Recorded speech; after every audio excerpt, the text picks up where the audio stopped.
Hey there, my name is Rose Haskerson. I'm a risk analyst with ERP Risk Advisors and also the primary administrator of our online learning offering. Today, I'll be providing you with a preview of our enabling audit policies, understanding audit logs, and key ITGC reports in ERP Cloud course. This class is taught by Donna Curtis. She has more than 25 years of experience with Oracle applications, and I think you'll really enjoy the class that she's put together. In this preview, you will have access to 2 sessions from the full course. I'll hand it over to Donna now to give you an introduction to audit policies. Welcome to the Enabling Audit Policies, Understanding Audit Logs, and Key ITGC Reports in Oracle Cloud classes. This is the agenda of the course, Enabling Audit Policies, Understanding Audit Logs, and Key ITGC Reports in Oracle Cloud. There are quite a few sections to go through, and I'm hopeful you'll enjoy them as much as I will enjoy explaining them to you.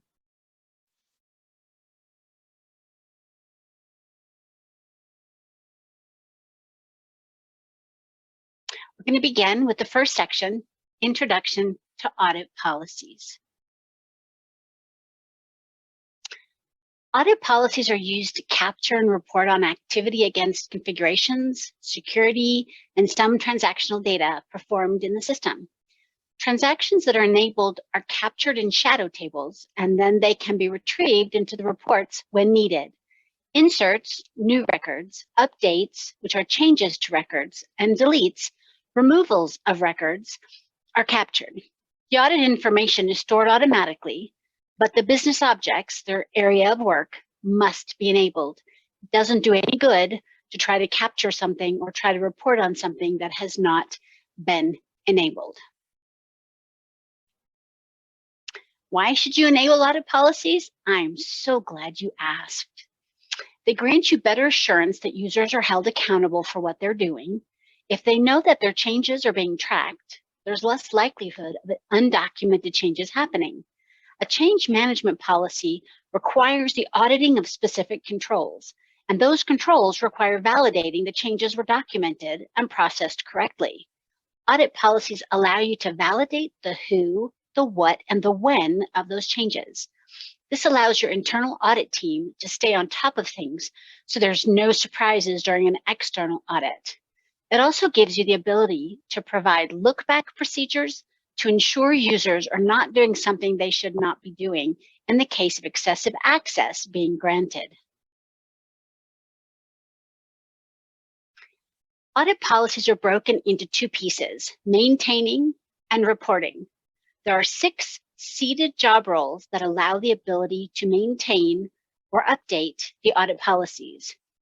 Note that the application implementation consultant role, we call this the AIC role, is used quite often, not only as a setup pre-go-live role, but also as a hypercare support role after go-live. This role allows the ability to maintain or update the audit policies. We consider this to be a very significant risk. This role is very godlike in that a user could turn off an audit policy, make a significant change to the system, and then turn the audit policy back on. There would be no documented evidence of that change. Here you see the seated roles that contain the reporting aspect of the audit policy process. There are 11 roles. Some of the roles incorporated both pieces. We believe this should be separated. One user should have the maintenance piece, and another user should have the reporting piece. If an internal auditor would need to run reports to supplement their audit, they would need to have a role with excessive access in order to run those reports. We believe this is a bit overkill. We have created 2 custom roles that are SOD-free, segregation of duty free, and allow for only the maintenance or the reporting of the audit policies. Use the contact information for the support help desk to request information about these free roles. That would be support@erpra.net for information. If you've worked with Oracle at all over the years, you know that EBS or Cloud you know they give you more than one way to navigate a form. I like to work from the home page the most, and the audit reports don't default in automatically. You have to add them in. I'm not sure why they have done this, but that's what they have done. So if you're unfamiliar with the Springboard, it's quite nice to customize. You click on the plus on the screen, the little red box shows you where that is. The apps form, also called the Springboard, will open. It will show every navigation you have access to with a checkbox for each. You can check or uncheck each tile available. This allows you to customize what you will see on your homepage. This is only for your homepage. You can uncheck the boxes for things you don't use often or at all, and check the boxes for things you need but are not automatically checked, such as audit reports. It's under the Tools section, so check the box. Don't forget to click the Save and Close button at the top. Now the tile will show on your homepage. Your audit reports should be there in the Tools section. Everything you have will always show in the navigator. That is the 3 lines in the upper left corner of your screen. I've heard it called the hamburger because they say it looks like a bun with a burger in between. Well, that's what they say. So don't worry about unchecking boxes, as the menu will always be in the navigator. This concludes the Introduction to Audit Policies section of our course. If you have questions or comments about this section of the class, please send them to support@erpra.net. I look forward to chatting with you in our next class. Thank you and have a great day. Wonderful. I hope that you found that first session to be informative and valuable.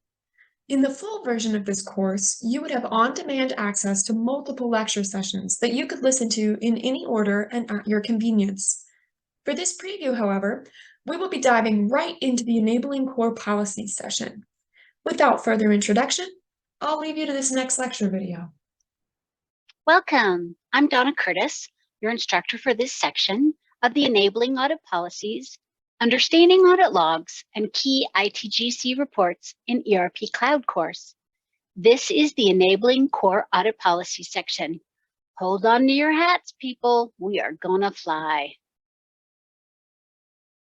Previously, we discussed the enabling of the functional audit policies. Let's now discuss the enabling of the core audit policies. Core audit policies are the audit policies that are not associated to any specific module. They encompass all areas such as workflow, provisioning, schedule processes, sandboxes, page composer, and such. Transactions for the core policies that are enabled are captured in shadow tables and then can be retrieved into reports when needed. Inserts, new records, updates, changes to records, and deletions, which are removals of records, are captured. The audit information is stored automatically, but the core policies must be enabled. The only values available are low, medium, and high.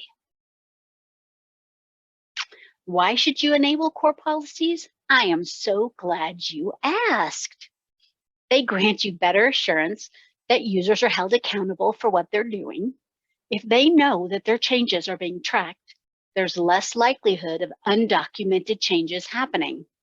A change management policy requires the auditing of specific controls, and those controls require validating that changes were documented and processed correctly. So audit policies allow you to validate the who, the what, and the when of those changes. This allows your internal audit team to stay on top of things, so there's no surprises during an external audit.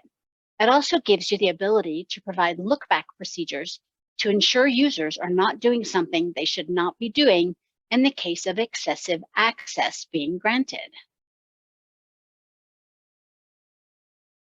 If you've worked with Oracle long, EBS, or Cloud, you know that they give you more than one way to navigate to a form. In this slide, I've given you 3 different ways to navigate, but all are from the setup and maintenance area of the application. My favorite is the last way. I like the task drawer and the search function, but all will work. Find the way that works best for you. When you click the Manage Audit Policies link from Setup and Maintenance, this is the form that opens. This is the initial form of the audit policies.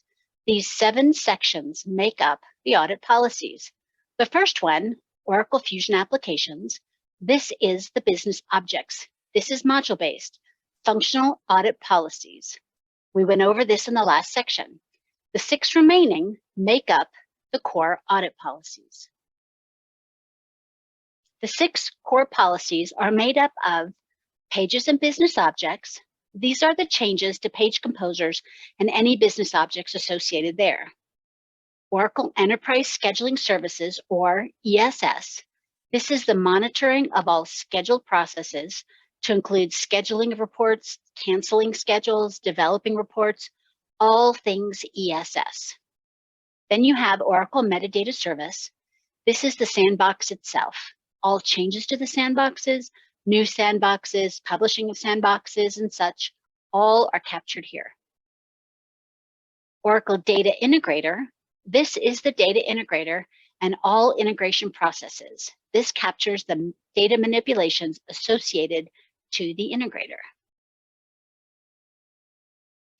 Oracle Platform Security Services, better known as OPSS. This captures all updates to roles, provisioning, grants, resources, and some things that Oracle updates during upgrades and patches. This is mostly used to capture changes on provisioning and role updates. We'd use this a lot. And lastly, Oracle SOA Suite. This monitors workflow changes such as human task events and business rule events. Each of the core policies can be enabled at 3 levels, high, medium, or low. There isn't much difference in the documentation for what is captured at each of the 3 levels, but we recommend setting the levels to high to ensure you're capturing anything new Oracle might add later.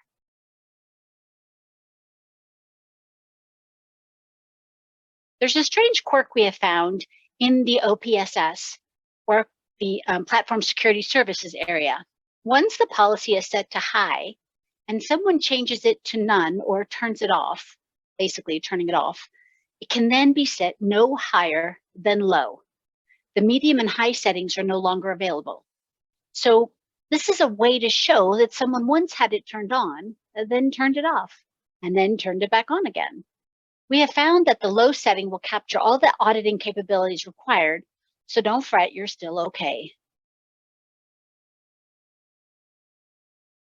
So after all of that, we recommend these settings for your core audit policies. All set to high, but if you can't get OPSS set to high, then low will work just fine. This concludes the Enabling Core Audit Policies section of our course. If you have questions or comments about this section, please send them to support@erpra.net. I look forward to chatting with you in our next class. Thank you and have a great day. This concludes our preview for the Enabling Audit Policies, Understanding Audit Logs, and Key ITGC Reports course. If you liked what you saw today, I encourage you to visit our learning website at erpriskadvisors.teachable.com to view all of our online learning offerings, including this course that you previewed today. You're also welcome to send us an email at support@erpra.net with any inquiries. In addition to this course, we offer a variety of CPE courses that can help you get the continuing education hours that you need. So I encourage you to browse our offerings. Thank you so much for taking the time to watch this preview. We hope to connect with you soon.